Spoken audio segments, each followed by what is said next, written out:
Okay, picture this. You're sitting there, phone in hand, reading yet another "I love you so much" text, but your stomach just twists.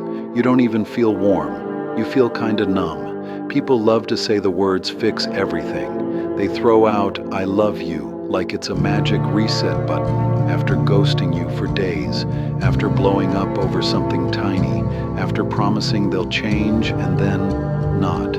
But let's be real for a sec.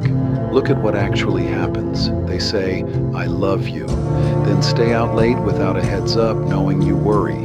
They say, "I love you," but when you're sick and need soup or just someone to sit with, crickets. They say, "I love you," yet they keep liking thirst traps or flirting as a joke. Stuff that makes you feel small. That gap, that's the truth staring back.